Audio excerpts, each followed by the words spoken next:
आज हम लोग बैंकिंग का क्वेश्चन नंबर 9 देखने जा रहे हैं। देखते हैं क्वेश्चन नंबर 9 क्या कहता है। क्वेश्चन नंबर 9 कहता है mister Gupta opened a recurring deposit account in a bank. एक बैंक में मिस्टर गुप्ता ने क्या किया है, एक रिकरिंग डिपॉजिट अकाउंट यानी आरडी अकाउंट ओपन किया है। यहां देखेंगे ही deposited ₹2500 per month for 2 years। यानी यहां क्वेश्चन कह रहा है कि डिपॉजिट कितना करता है भाई, तो डिपॉजिट इन्होंने कितना किया है ₹2500 पर मंथ, और ड्यूरेशन की अगर हम बात करें तो टाइम कितना है 2 years है। आगे देखते हैं क्वेश्चन क्या कहता है। At the time of maturity he got ₹67,500। यानी ये मैच्योरिटी वैल्यू दे रखा है।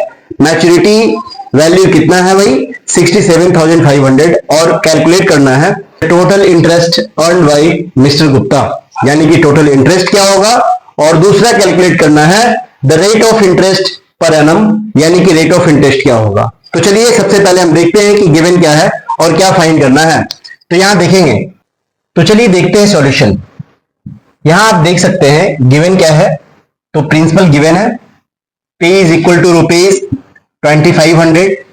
आप देख पा रहे हैं कि टाइम कितना दे रखा है भाई 2 years दे रखा है, यानी कि टाइम इज इक्वल टू क्या हो जाना है 2 years। और अगर आप इसे मंथ में चेंज करेंगे तो 2 into 12 यानी कि 24 मंथ्स हो जाएगा, राइट। और 24 मंथ्स अगर आ रहा है यानी कि नंबर ऑफ मंथ्स कितना हो जाना है 24। आप देख पा रहे हैं मैच्योरिटी वैल्यू कितना है भाई, मैच्योरिटी वैल्यू है ₹67,500। हमें कैलकुलेट क्या करना है, कैलकुलेट करना है टोटल इंटरेस्ट, यानी कि interest is equal to what, और यहां पे आप देख पा रहे हैं कि रेट ऑफ इंटरेस्ट कैलकुलेट करना है, यानी R is equal to what. अब यहां देखिए हम इंटरेस्ट कैसे कैलकुलेट करेंगे। आप इंटरेस्ट का फॉर्मूला जानते हैं, I is equal to P into N into N plus 1 upon 2 into 12 into R out of 100। आप एक इंटरेस्ट का फॉर्मूला यहां से भी कैलकुलेट कर सकते हैं। देखिए अगर मैच्योरिटी वैल्यू और डिपॉजिटेड मनी पता है ना, तो हम इंटरेस्ट बहुत ही आसान तरीके से कैलकुलेट कर सकते हैं। जैसे आप यहां पे देख सकते हैं कि maturity value is equal to हम लोग क्या जानते हैं भाई, डिपॉजिटेड मनी प्लस इंटरेस्ट। क्या अगर मैच्योरिटी वैल्यू पता है और डिपॉजिटेड मनी पता है, डिपॉजिटेड मनी का मतलब कि अगर आपको P और N की वैल्यू पता है यानी डिपॉजिटेड मनी पता है, और डिपॉजिटेड मनी और मैच्योरिटी वैल्यू पता है, तो क्या आप इंटरेस्ट कैलकुलेट नहीं कर सकते हैं क्या? आप यहां लिख सकते हैं ना, इंटरेस्ट इज इक्वल टू क्या हो जाना है भाई, है ना, maturity value minus deposited money. आप बात समझ पा रहे हैं? यानी यहां इंटरेस्ट बहुत ही आसान तरीके से कैलकुलेट किया जा सकता है, क्योंकि मैच्योरिटी वैल्यू पता है। मैच्योरिटी वैल्यू कितना दे रखा है भाई 67,500, है ना, यहां भी आप देख सकते हैं। और डिपॉजिटेड मनी, अगर डिपॉजिटेड मनी की बात करें तो डिपॉजिटेड मनी क्या होता है P इंटू L, और P आप देख रहे हैं पता है, और N की वैल्यू भी पता है, यानी डिपॉजिटेड मनी भी पता है ना। तो मैच्योरिटी वैल्यू में डिपॉजिटेड मनी माइनस कर दीजिए, इंटरेस्ट कैलकुलेट हो जाएगा। तो चलिए यहां देखते हैं कैसे इंटरेस्ट कैलकुलेट किया जाए यहां पे, है ना। तो आप लिख सकते हैं interest is equal to, right, maturity value minus deposited money, deposited money, right. अब यहां देखेंगे मैच्योरिटी वैल्यू कितना है भाई 67,500 माइनस डिपॉजिटेड मनी के लिए आपको क्या करना होगा P इंटू N करना होगा, यानी P की वैल्यू 2500 और N की वैल्यू 24। 2500 इंटू 24 कर देते हैं, तो यहां देखेंगे 2500 इंटू 24 करने पर क्या आएगा, यानी ये तो आ गया 67,500 माइनस 2500 को 24 से क्या करना है, मल्टीप्लाई करना है। हम फिर वही कहेंगे कि आप इसे मल्टीप्लाई कैसे करेंगे। एक तो है कि भाई आप कॉलम मेथड से कर ले, है ना, बट इसे आसान तरीके से कैसे करेंगे यहां देखेंगे ध्यान से। मुझे क्या करना है भाई 2500 को 2400 से मल्टीप्लाई करना है, राइट। अब यहां देखिए एक ट्रिक समझेंगे, है ना, शॉर्टकट ट्रिक समझेंगे कि अगर आपको दो नंबर को मल्टीप्लाई करना है और वो दो नंबर वैसा नंबर हो, है ना, अगर फर्स्ट नंबर 25 से डिविजिबल होने वाला हो और सेकेंड नंबर 4 से डिविजिबल होने वाला हो। कहने का मतलब हम क्या कह रहे हैं कि एक नंबर 25 से डिविजिबल होने वाला हो और एक नंबर 4 से डिविजिबल होने वाला हो, तो ऐसे नंबर्स का जो प्रोडक्ट होगा वो निकालना बहुत आसान है। जैसे आप देखिए, आप यहां देख पा रहे हैं ना कि ये नंबर 25 से डिविजिबल है और ये नंबर 4 से डिविजिबल है, यानी एक नंबर 25 से डिविजिबल है और एक नंबर 4 से डिविजिबल है, राइट। तो अब देखेंगे क्या करेंगे, है ना। अगर ऐसा कहीं दिखता है, अगर किसी नंबर्स के मल्टीप्लीकेशन में ऐसा आप ऑब्जर्व कर पाते हैं है ना, कि एक नंबर 25 से डिविजिबल है और दूसरा नंबर 4 से डिविजिबल है, तो आप सबसे पहले आप 00 पुट कर दे, राइट। 00 पुट कर दिए। हाँ, 00 ये वाला नहीं है ना, आप ये मत समझ जाए कि ये वाला 00 मैंने लिखा, ठीक है। तो 00 हमने पहले क्या कर दिया, पुट कर दिया। अब देखेंगे जो नंबर 25 से डिविजिबल था उसे आप 25 से डिवाइड करिए। तो आप देखिए 25 से अगर आप डिवाइड करेंगे तो 25 बन जाए 25 और यहाँ 00 यानी 100 से ये डिविजिबल हो जाएगा। ठीक उसी प्रकार से जो 4 से डिविजिबल है आप उसे 4 से डिवाइड कर दें, तो 4 से डिवाइड कर देते हैं 6 टाइम्स में, राइट। अब जो वैल्यू आ रहा है 100 और 6 इसे मल्टीप्लाई कर दे और यहाँ पे पुट कर दे, यानी आ गया 600।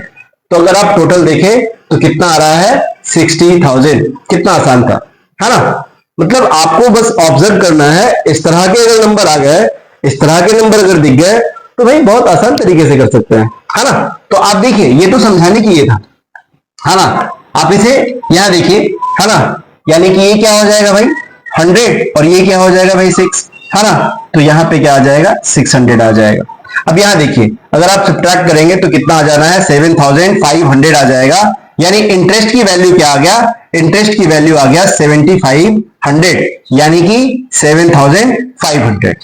चलिए हम देखते हैं कि निकालना क्या है, रेट ऑफ इंटरेस्ट कैलकुलेट करना है। आप यहां देख पा रहे हैं, आपने प्रीवियस क्वेश्चन में बहुत सारे क्वेश्चन में आपने देखा कि रेट ऑफ इंटरेस्ट कैसे कैलकुलेट कर रहे थे हम। रेट ऑफ इंटरेस्ट कैलकुलेट करने के लिए आपने देखा कि मैच्योरिटी वैल्यू गिवन होता था, और जब मैच्योरिटी वैल्यू गिवन होता था तो हम लोग करते क्या थे, क्वेश्चन के अकॉर्डिंग जो मैच्योरिटी वैल्यू होता था हम अपने अकॉर्डिंग भी मैच्योरिटी वैल्यू निकालते थे, और क्वेश्चन में दिए गए मैच्योरिटी वैल्यू हमारे अकॉर्डिंग आए मैच्योरिटी वैल्यू दोनों को इक्वेट कर देते थे, है ना। जो अननोन वैल्यू यानी कि रेट ऑफ इंटरेस्ट होता था वो कैलकुलेट हो जाता था।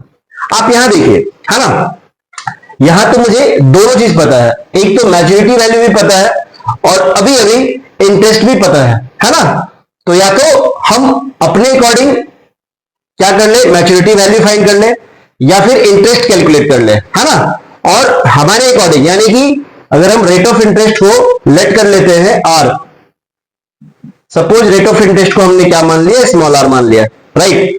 तो यहां पे रेट ऑफ इंटरेस्ट कैसे कैलकुलेट होगा भाई, हम अपने अकॉर्डिंग इस रेट ऑफ इंटरेस्ट पे इंटरेस्ट निकाल लेते हैं, राइट। तो चलिए देखते हैं। तो इंटरेस्ट इज इक्वल टू हम क्या जानते हैं भाई, P into n plus 1 upon 2 into 12 into R out of 100। बात समझ में आ रही है। अब यहां देखेंगे P की वैल्यू आप देख पा रहे हैं 2500 है, तो मैंने यहां 2500 पुट कर दिया, इंटू n की वैल्यू आप देख रहे हैं 24 है, तो यहां 24 और n प्लस 1 क्या हो जाना है भाई 25 हो जाना है, अपॉन यहां क्या हो जाएगा 2 इंटू 12 हो जाएगा, और r की वैल्यू चूंकि आपने स्मॉल r यहां पर लिख दिया है तो r अपॉन 100। यहां आप देख पा रहे हैं 00 से 00 क्या हो रहा है भाई, कैंसिल हो रहा है। और यहां देखेंगे 12 बन जा 12, 12 2 जा 24, 2 बन जा 2, 2 बन जा 2। तो यहां नॉमिनेटर में क्या बच रहा है, डिनोमिनेटर तो पूरा का पूरा कैंसिल हो गया, नॉमिनेटर में आप देख पा रहे हैं 25 इंटू 25 इंटू आर, यानी आप कह सकते हैं 25 इंटू 25 क्या हो जाना है भाई 625 आर। बात समझ पा रहे हैं, यानी कि rate of interest R let करके हमने क्या कर लिया, इंटरेस्ट निकाल लिया। तो ये हमारे अकॉर्डिंग इंटरेस्ट हुआ। क्वेश्चन में आप देख रहे हैं कि आपने इंटरेस्ट जो फाइंड किया था वो 7500 था, आप दोनों इंटरेस्ट की वैल्यू को क्या कर देंगे, इक्वेट कर देंगे। तो इक्वेट कर देते हैं, यानी आप बोल सकते हैं यहां पे कि ये जो 625 आर है ना, ये जो 625 आर है ये किसके इक्वल होगा भाई 7500 के इक्वल होगा। Means R is equal to आप देख पा रहे हैं 7500 अपॉन 625।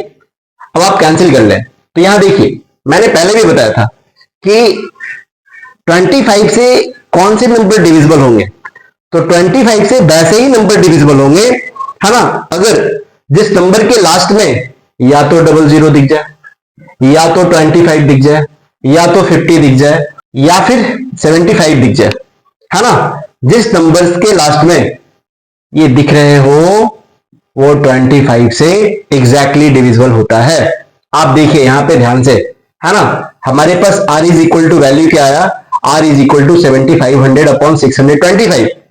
क्या यहां पे 00 आप देख पा रहे हैं, क्या यहां लास्ट में आप 25 देख पा रहे हैं, तो हम कह सकते हैं ना कि ये 25 से एग्जैक्टली डिविजिबल है। 25 से इसे डिवाइड करें क्या हो जाएगा, 25 टाइम्स से डिवाइड हो जाएगा। यहां देखिए 25 3 और ये क्या हो जाएगा 00।